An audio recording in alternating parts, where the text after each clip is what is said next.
BJP का तो चाल चरित्र और चेहरा जग जाहिर है कि वो दलितों और अक़लियतों की राजनीति को उठने नहीं देंगे। उसके लिए इन लोगों ने कस्में खा रखी हैं। ये तो सहनी जी का मामला उसी वक्त भी हम लोग समझ रहे थे कि ये उनके साथ गए हैं, ये इनके साथ कभी वफा नहीं करेंगे। तो ये लोग रहबर बनते हैं और रहज़नी का काम करते हैं। बीजेपी का पूरा चरित्र जो है वो दलित और अक़लियत विरोधी है। नमस्कार, मैं हूं सीमा, आप अपनी इन्फॉर्मेशन देख रहे हैं। इस वक्त बिहार की जो सियासत है वो डूबती नाव की तरह है, इसलिए कि बीजेपी ने एनडीए से मुकेश सहनी को निकलने का आदेश दे दिया है, इसलिए कि उनके 3 विधायक बीजेपी में चले गए हैं। देर शाम उन्होंने बिहार असेंबली के स्पीकर के सामने जाकर के अपना प्रपोजल रखा और उन्होंने कहा कि हम बीजेपी के साथ रहना चाह रहे हैं। उसके बाद बीजेपी ने मुकेश सहनी से कह दिया है कि आपको मंत्रालय से इस्तीफा देना पड़ेगा। इस वक्त हमारे साथ बात करने के लिए ऑल इंडिया मजलिस-ए-इत्तेहादुल मुस्लिमीन के प्रदेश अध्यक्ष अख्तरुल ईमान साहब है। अख्तरुल ईमान साहब, ये बिहार की राजनीति में क्या हो रहा है? देखिए, ये बिहार की राजनीति में नैतिक दिवालियापन का सबूत है। जो जिस पार्टी के टिकट पे लड़के आए, आदमी अपने व्यक्तित्व के वजह से भी जीतता है और पार्टी के नाम पर भी जीतता है। तो जनता से अगर वोट अपने व्यक्तित्व और पार्टी दोनों के नाम पर मिला है तो मैं समझता हूँ कि उनके साथ फ्रॉड का हुआ है।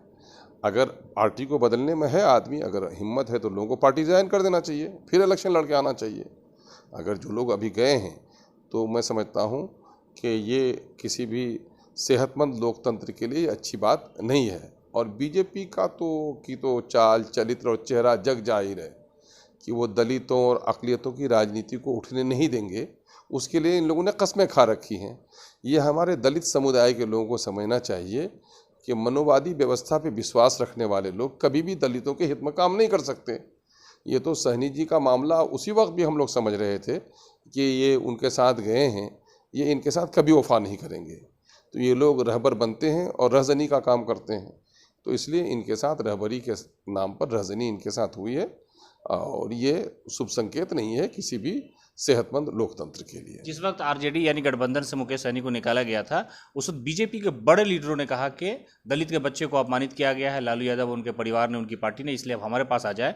और हमको लगता है कि बहुत कम दिनों के अंदर उनको ही ये दिन देखना पड़ गया। यकीनन ये उनकी बातों पे न जा वो क्या कहता है, उनके कदमों की तरफ देख के वो किधर जाता है।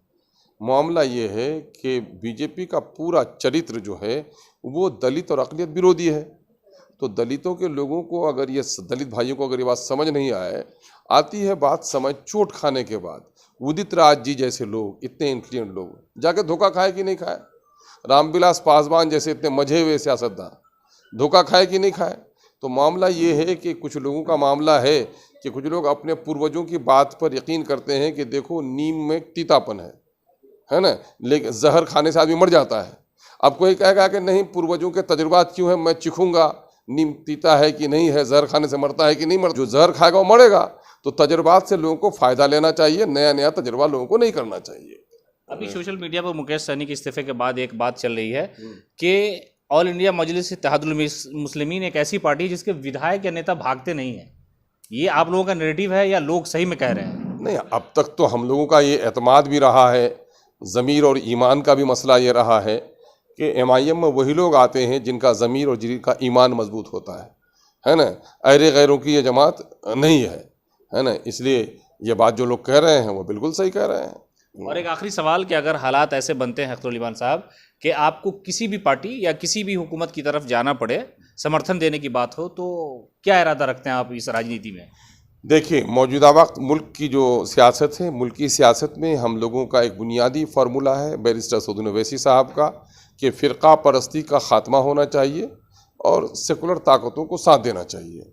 तो ये है, जैसा वक्त आएगा तो उसके मुताबिक फैसला किया जाएगा।